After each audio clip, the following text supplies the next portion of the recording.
नमस्कार. मी अरविंद आठले. सहज सुचलं म्हणूनचा पुढचा भाग आज मी घेतो आहे.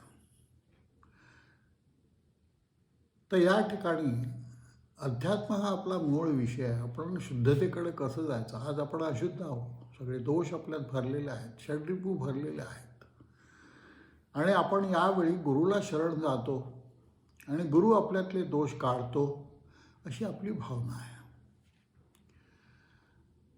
माझे गुरु नेहमी म्हणत असत की सगळा घात कल्पनाबाईंनी केलेला आहे. आता म्हणजे काय, तर अनेक अध्यात्माच्या अनेक खुळसटासारख्या कल्पना आपल्या मनात भरलेल्या आहेत. प्रचंड शिस्त म्हणजे अध्यात्म. अति कुठलीही गोष्ट करू नये ही गोष्ट आपण त्यावेळी विसरतो. आपण नेहमी मध्यम मार्गावर राहावं. कधीही आनंद मनाचा आहे तो जाईल अशी कुठलीही गोष्ट करू नये.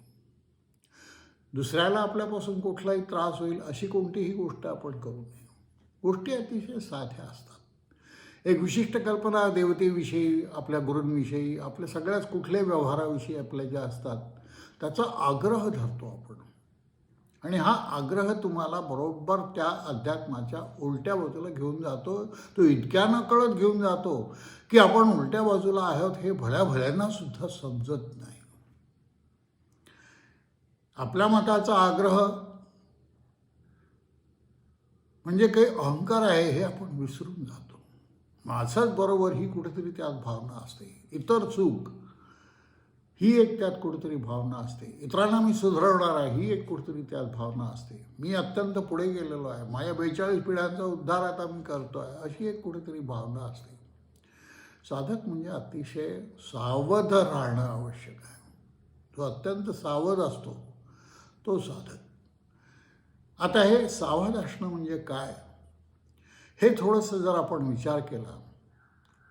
आता एखाद्या ठिकाणी आपण जातो, कुठेतरी पूजा असते, काय असते, इतर काही कोणाकडे गेलो आपण, काही प्रसाद म्हणून आलेला असतं समोर, पण आपण म्हणून नाही माझा आज उपास आहे, मला हे चालणार नाही, मला ते चालणार नाही. हा जो भाग आहे, आता हे प्रत्यक्ष गुरुच्या घरी गेल्यानंतरही असे वागणारे लोक मी बघितलेले आहेत. आपल्या गुरुच्या घरी गेलो आहे, त्यांनी काही समोर आणलेलं आहे आणि त्यालाच आपण सांगतो पहा बरं माझा आज उपास आहे, मीही खाणार नाही. गुरुच्या प्रसादाला तुम्ही नाकारताय नकळत, कुठल्या तरी आपल्या एखाद्या विशिष्ट मताच्या आग्रहामुळे. उपास म्हणजे अमुक, ते अमुक खायचं म्हणजे उपास.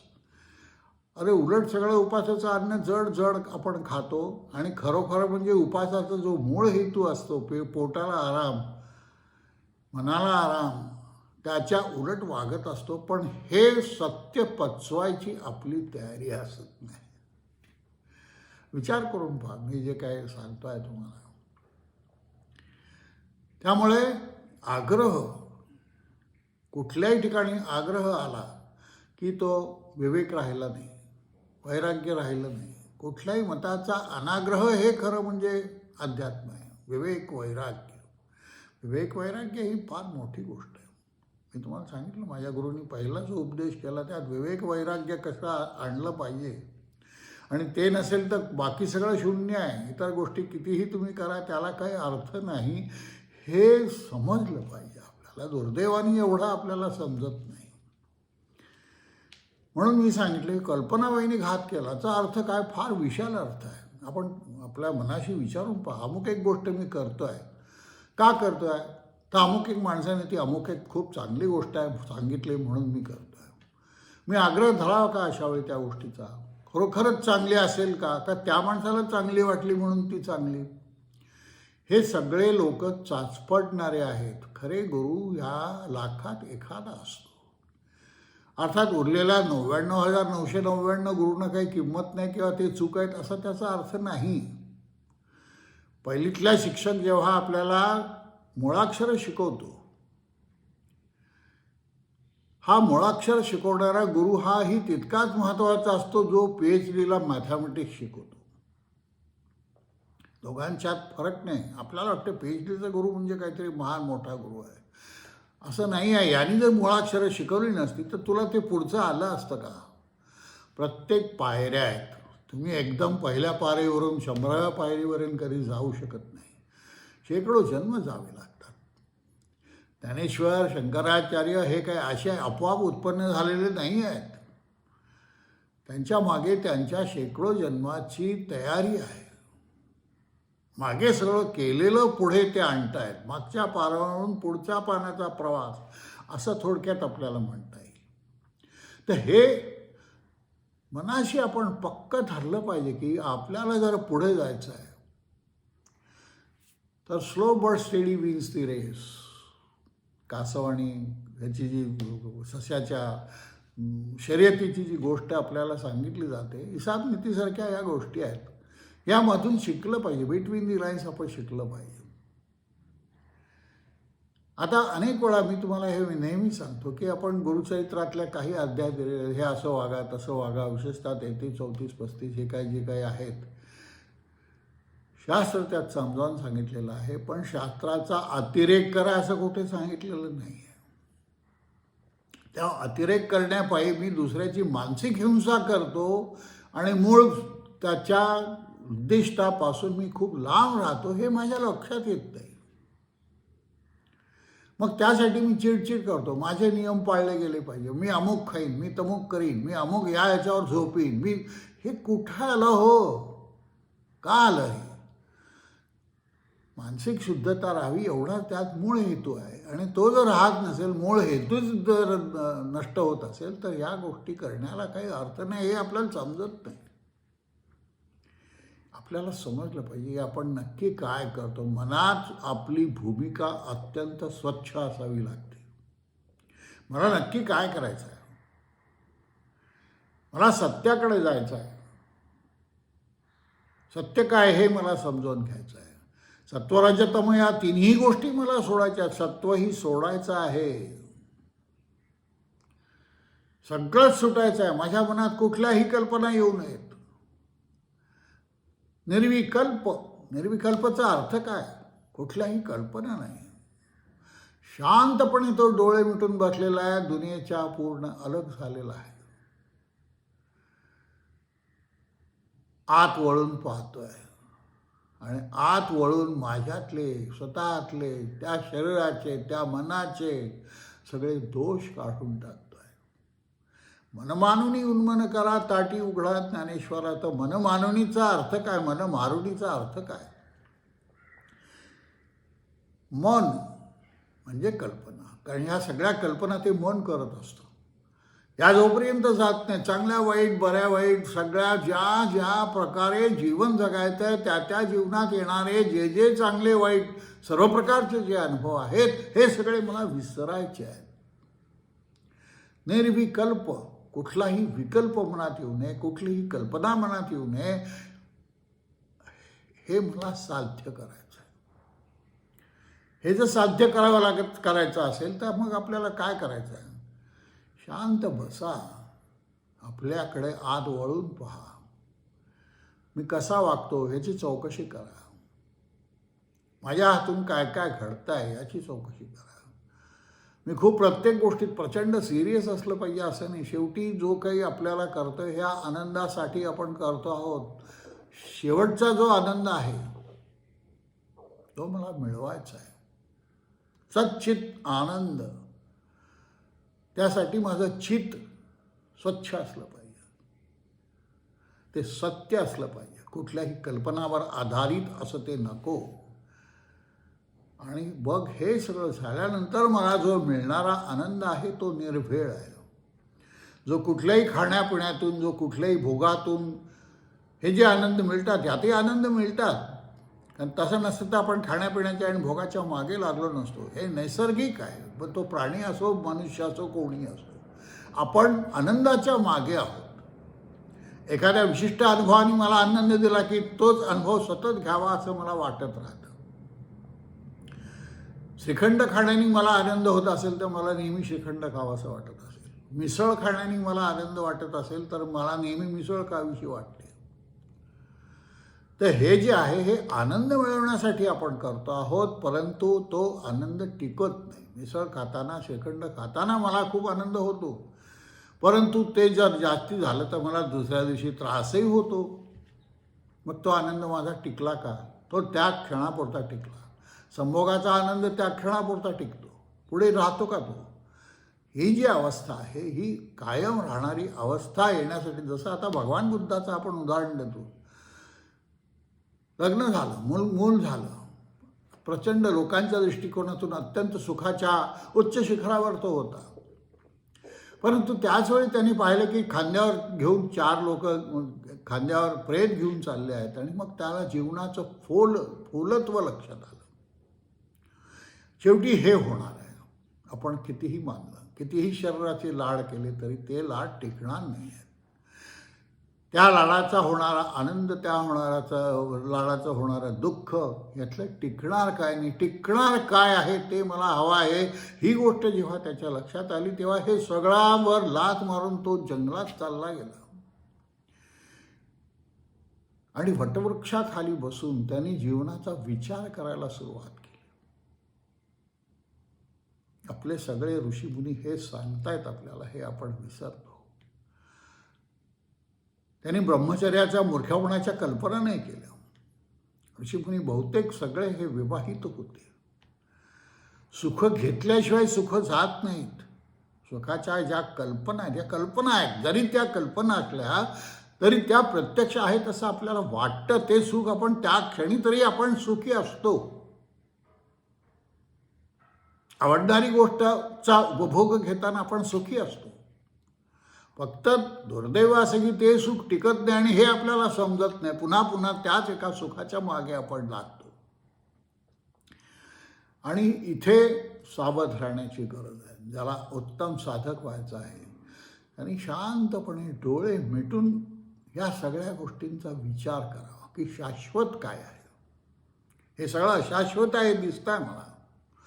जगातली माझी काही आई वडील पणजोबा आणि जे काही सगळे मंडळी होती, माझी आसपासचे आप्तमिष्ट होते, वय झालं की ते जात आहेत. ते कुठे जात आहेत हे मला समजत नाही आहे, परंतु ते जात आहेत हे मला समजते. त्यांचं मला पुन्हा दर्शन होत नाही.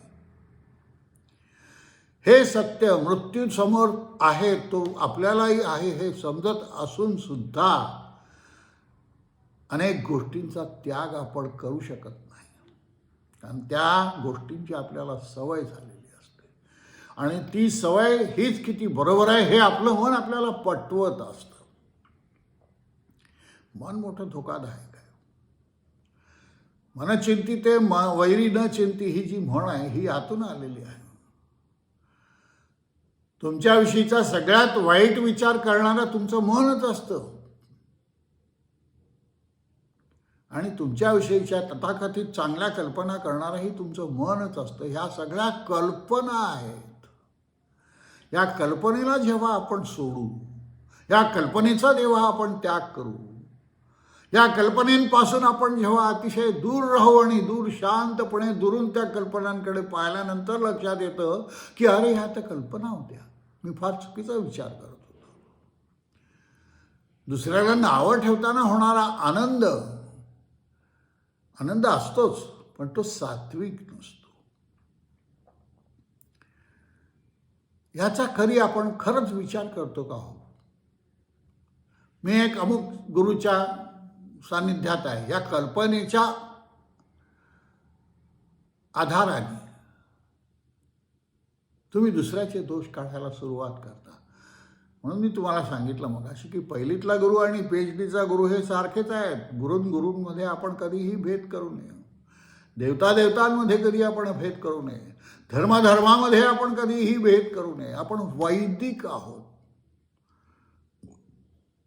विद म्हणजे जाणणे आणि जाणून ज्याप्रमाणे जो व्यवहार करतो तो वैदिक. डोळे शांत मिटून जेव्हा तुम्ही बसाल तेव्हा तुम्हाला दृष्टीस येईल की मंत्र जे आहेत, ऋषी हे मंत्रांचे द्रष्टे समजतो. द्रष्टेचा अर्थ काय? ते मंत्र त्यांना समोर दिसत असतो. त्यांनी रचलेले ते मंत्र नाही आहेत. हे मंत्रांचा हात धरून ते पुढे गेले. ह्या मंत्रांचं हवन करून ते पुढे गेले. हवन म्हणजे संपवलंय त्यांनी, अग्नीत टाकलाय. तशा तुमच्या कल्पनांना अग्नीत टाका. त्या कल्पना संपवा. हा खरा यज्ञ आहे. खरा उपास कोणता आहे? जे मला योग्य ते खाणे हा उपाय. माझी आज प्रकृती अशी आहे, तीन त्रिगुण माझ्यात प्रकृतीत आहेत, ती दोष माझ्यात आहेत. हे तिन्ही दोष घालवणारा जो आहार असेल तो माझ्यासाठी योग्य. आणि ते झाल्यानंतर ते शुद्ध शरीर घेऊन मी पुढे जाणार, त्यातलं मन मी शुद्ध करणार आणि हे मन शुद्ध करता करता हळूहळू त्या सगळ्यांचा मी त्याग करणार. त्याग आला इथे. हा त्याग तुमच्या आध्यात्मिक वाढीच्या दृष्टीने अत्यंत आवश्यक आहे. सत्याहिंसा असते, हे जे काही सगळे नियम सांगितलेले आहेत, हे नियम पाळण्याचा प्रयत्न करा. पण प्रयत्नाचा अर्थ आटोकाटता करून त्याच्यामधून हिंसा मानसिक उत्पन्न करू नका. हे जे उदाहरण दिलं जातं, खाटीक मागे लागलेल्या गायीच्या, अशा वेळी ती गाय या ठिकाणी गेली, उलटी दिशा दाखवणं हे सत्य आहे. पण तुम्ही म्हणाल सत्य त्याला दाखवाल, ती गाय तिकडे गेली आणि मग तो त्या गायीला धरून कापेल. तुमचं सत्य आहे का हो कामाचं? अशी सत्यप्रियता उपयोगाची नाही. जी विश्वाचं भलं करेल, कुठल्याही जीवाला कोणत्याही प्रकारचा त्रास देणार नाही, अशी जी वृत्ती, ती सत्य. अतिरेक कुठेही नाही. त्यामुळे अतिश्रीमंत झालेली माणसंही बिघडलेली दिसतात आणि अतिगरीब असलेली माणसं, त्यांना वेळच नसतो कशाला काही विचार करायला. 2 वेळची 2 खटकी पोट भरायला त्यांना वेळ नसतो इतर काही गोष्टी करायला. त्यामुळे अध्यात्मात ही गोष्ट आवश्यक आहे की मनाची शांती असली पाहिजे. मन शांत केव्हा होईल? अशांतपणा मनाचा जो काही आहे, ज्या ज्या गोष्टींमुळे ते अशांत होते असं लक्षात येतं, त्या गोष्टी आपण टाळायला सुरुवात केली पाहिजे. तेव्हा ते मन अशांततेकडून शांततेकडे येईल आणि मन जेव्हा शांत असेल, तृप्त असेल, तेव्हाच अध्यात्म होऊ शकतं. अध्यात्म म्हणजे माझं ज्ञान, मी कोण आहे, कुठून आलो, माझं उद्दिष्ट काय आहे, माझा शेवट काय आहे. हा शेवट ज्याला समोर दिसतो त्याचं मन कशात राहत नाही, त्याला कुठल्याही गोष्टीचं आकर्षण वाटत नाही. दिसते समोर गोष्ट तरीही त्याला ती हवी असं वाटत नाही, कारण हवाचा जो काही ध्यास, हव्यास असतो तो बंद होतो त्याचा, ते कुठल्याही गोष्टीतला असो. परंतु भोगल्याशिवाय ते होत नाही. कुठलीही गोष्ट जी जाते, तुम्ही ती दावायला गेलात, वासना एखादी उत्पन्न झाली आणि दावायला गेलात तर ती जोराने आणखीन उचलून येते. त्यामुळे दाबू नका. मला ब्रह्मचर्याच्या ज्या खोलसट कल्पना काही लोक करतात त्या अतिशय चुकीच्या आहेत. अरे देवानी उत्पन्न केलेलं आहे ते. कुठलीही गोष्ट बिनाकामाची देव उत्पन्न करत नाही, कुठलीही गोष्ट. त्यामुळे ती चूक आहे हे म्हणणं म्हणजे तो देव चूक आहे असं म्हणणं आहे. देव ही एक आपली कल्पना आहे. सगळ्यात जे श्रेष्ठ, सगळ्यात जे चांगलं, सगळ्यात जे सुंदर ते म्हणजे देव. म्हणून देव कधी वेगळे असे कधी दाखवलेले नाही. तुमच्या मनातल्या ज्या सौंदर्याच्या कल्पना आहेत त्या सगळ्या देवांना अभिप्रेत आहेत. त्याच्यामध्ये देवत्व अभिप्रेत आहे. हे जे आहे हे शांतपणे समजावून घ्या. प्रेमासारखी दुसरी शक्ती नाही. प्रेम हेच खरं म्हणजे अध्यात्म. सगळ्यांवर प्रेम करायला शिका.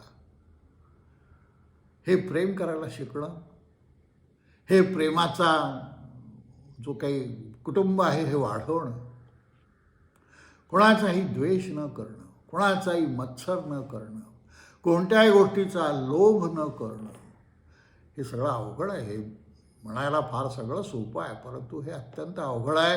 आणि जे अवघड आहे, खरं अध्यात्म हे अवघडच आहे, फार सोपं नाही आहे. म्हटलं तर ते अतिशय सोपं आहे. आणि हे सगळं सुटलं की अध्यात्म आलं. म्हणायला काय अवघड आहे?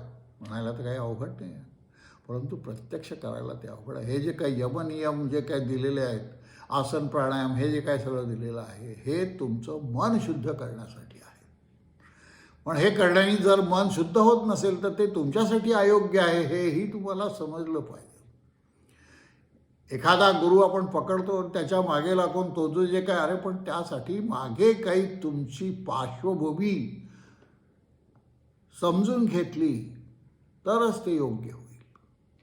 हे समजून घ्या, गुरुलाही समजून घ्या, गुरुचं तत्त्व काय आहे हे समजून घ्या. हे तत्त्व ज्या क्षणी तुम्ही समजून घ्याल त्या क्षणी तुम्हाला गुरु समजेल, त्या क्षणी तुम्हाला ईश्वर काय हे समजेल आणि त्या क्षणी तुम्ही हळूहळू सर्व सुटून निर्गुण निराकार इकडे वळाल. मूर्तिपूजा मला आवडते, पण मूर्तिपूजा हेच काही सर्वस्व नाही आहे. त्याच्या पुढे पुष्कळ काय. मनमानुनी उन्मान करा हे जे आहे, मनमानुनीचा अर्थ काय, हा मनमानुनीचा अर्थ आपल्याला समजला पाहिजे. हा ज्या क्षणी समजेल त्या क्षणी आपला प्रवास सुरू होईल. आपल्यातल्या 99.99 लोकांचा प्रवास तर अजून सुरूच नाही झालेला आहे, पण प्रवास सुरू नाही झालेला आहे ही कल्पना त्यांना सहन होत नाही. पहा, तुम्ही विचार करून पहा. पुन्हा भेटूया. नमस्कार.